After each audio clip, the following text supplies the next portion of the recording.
Okay, so after day 6, I decided to start back right where we left off, and I really didn't want to go in driving her away from me. Again, keeping my posture very submissive. I only square up to her when I want her to move away from me, like there. And then I let her choose if she wants to have a conversation, and she did. So I just approached her slowly. Again, not looking her in her eye or not squaring my body up to her. And she was very accepting, but still very leery of me touching her face. And there she let me, which I was very proud of her. That was awesome. So I relieved the pressure a little bit, but not as much as she would have liked because she stepped back one. I'm going to see if I can draw her back to me, which she does here. And so I will reward her with a pet. I'm trying to get her to learn that a pet is a reward. And she lets me touch the side of her face reluctantly, but she does. And so I'll stay with her until she's not moving, kind of scratching her all over. And she was such a good girl, standing still. So, except for that part. So I don't want to reward her or walk away, release pressure because she moved. Otherwise I have to deal with it later. So I don't want to have to retrain things. I want to make it right from the beginning. So as soon as she stands still and stops fidgeting, I walk away. I do a lot of pressure and release and retreat to reward her, to mimic how the herd communicates.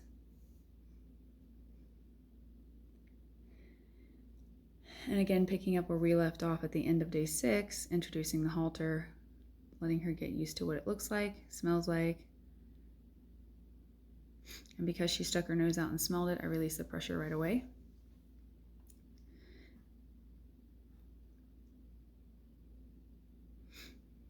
And I try to repeat things a couple of times, just looking for a little bit longer response. And she was good.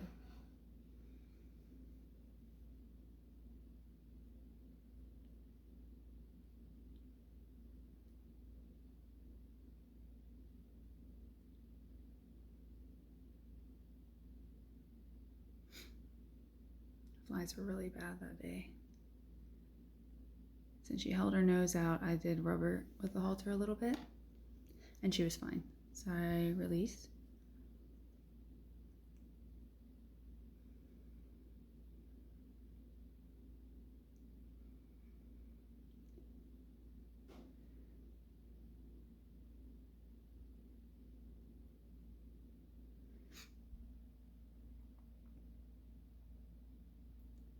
Here she's getting used to the sounds of the metal clanking on the halter as it's moving around her. And she gets a lot spooked. That was a little too much pressure. And since she didn't bolt, I just relieved the pressure a little bit and see if she would draw back to me, and she did, which was good. If she hadn't, I would have driven her away as a form of discipline, but with more pressure. But here she's very reluctant, but still there. She didn't bolt, and she's allowing me to rub it on her neck and her chest a little bit, which I was super happy about. She's reluctant, but she's still standing. And the better she stood, I walked away.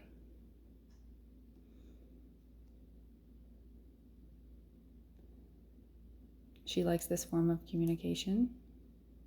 So she approaches me, and it's kind of like a symbiotic relationship, very much a give and take. As the metal clanks, she gets a little spooked, and that's okay. I just try to stay with her. I try not to make a big deal out of every little thing.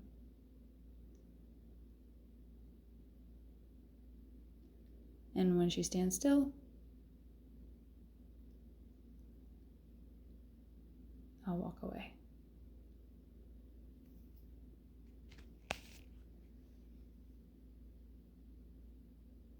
She recognizes that.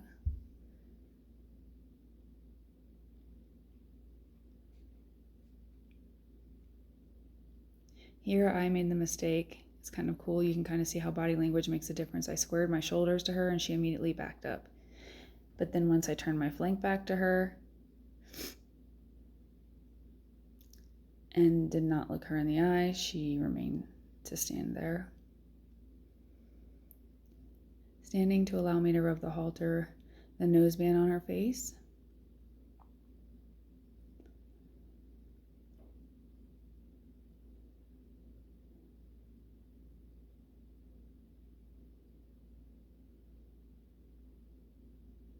She did a great job there. It's a great response.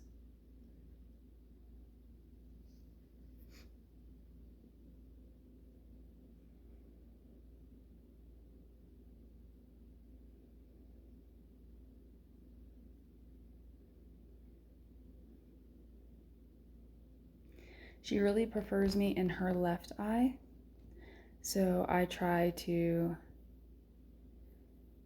stay on that side for her level of comfort, and that's okay for now. As we progress, I will make sure to show how I work both sides. There, the strap of the halter hit her leg a little bit and she kind of spooked, but I made no big deal of it, and so she just stayed there with me. Again, wanting to stay with her. There she swung her head around, checking things out. So I gave her release, and here she comes back to me again.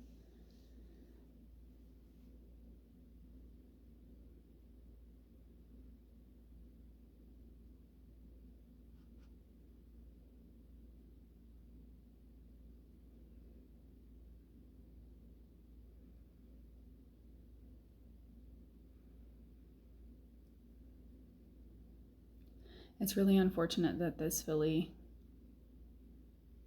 did not have a halter on when she came in.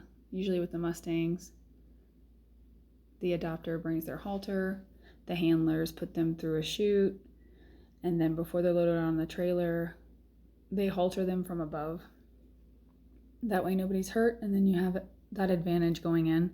Here I didn't have that, so I kind of had to introduce her to everything without a halter, which makes the whole process a little bit longer. Knowing that, I wanted to get her used to the rope in case I needed to use it. And when we do anything new or I introduce anything new, she gets really super leery and super fearful. She is hesitant to yield her hind end to me. Even though I'm not looking at her, my positioning's not threatening. It's because the rope is in the pen now. So she takes a very defensive position with her hind end towards me until she realizes and feels safe that nothing's going to happen and feels comfortable enough to turn into me.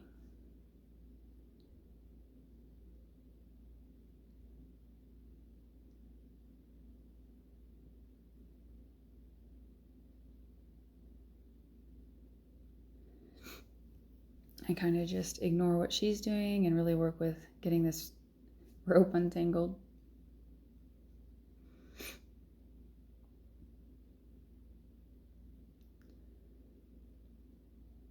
Whenever I work with a rope with horses, I always make sure I have a quick release hondo on it. That way, in case something happens, she's not going to get strangled or hung up and she can break away. So here I just coil the rope up, and I just want, again, to get her used to the same thing as the halter, get her used to the smell and texture of it, the appearance of it. And as you can see, she is terrified, looking for a way out, but she's still willing to trust. Since I'm not pushing it on her, she's open to have a conversation here.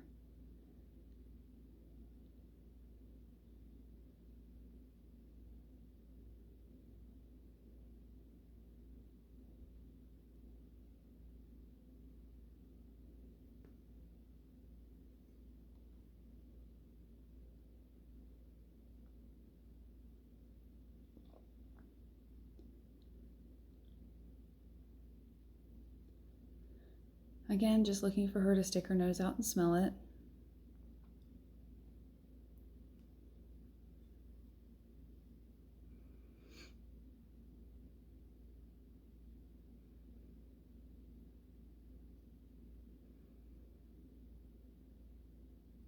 She does a bit there.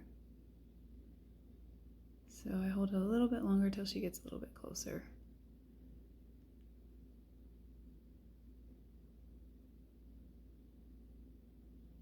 Less fidgeting.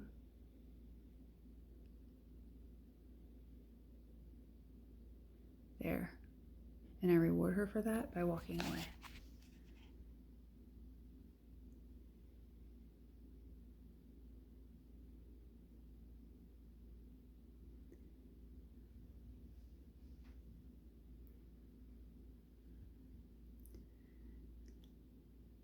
This form of reward, as opposed to feeding treats, even from a very beginning stage, will make a better trust relationship and a less mouthy horse looking for treats all the time.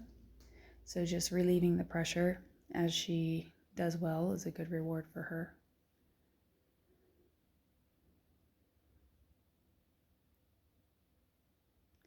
Here again, she's come out to the middle of the pen, leaving herself exposed, which is huge.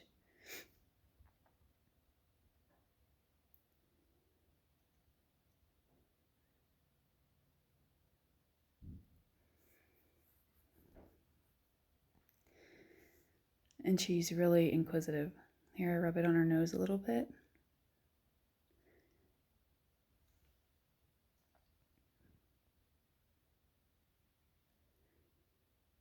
Super proud of the way she's handling this.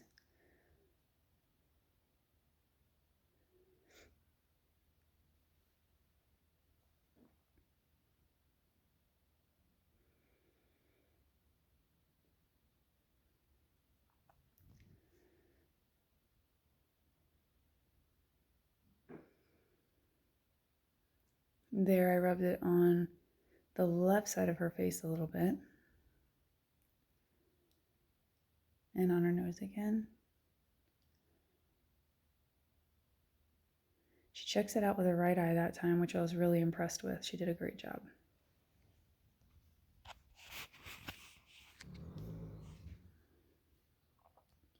Sorry, my dog's laying in here with me. Here she does really well again. So I try to advance and make it a little bit longer, and she does really well.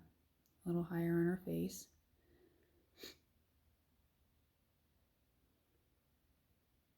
Here, just holding it like in her bubble, in her space. And she does well. She didn't walk away. I was super impressed with her. And then I was really bummed because not much longer into this and my phone died, I realized. But you can kind of see the gist of what we did. I kind of got her desensitized to the rope a little bit and the halter, and then I left it at that for that day.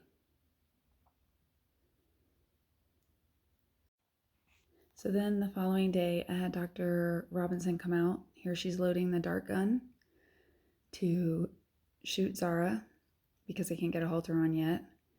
And so once she was darted, I still couldn't get the halter on. She was explosive. So I ended up having to rope her and make a makeshift halter, so to speak, with the rope looped around and then sliding the loop over her nose.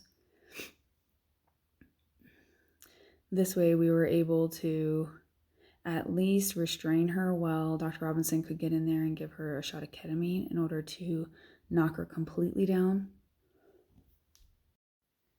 Here she's down and finally getting her feet trimmed. I was scared to do too much more work with her without getting this done because her toes were really long.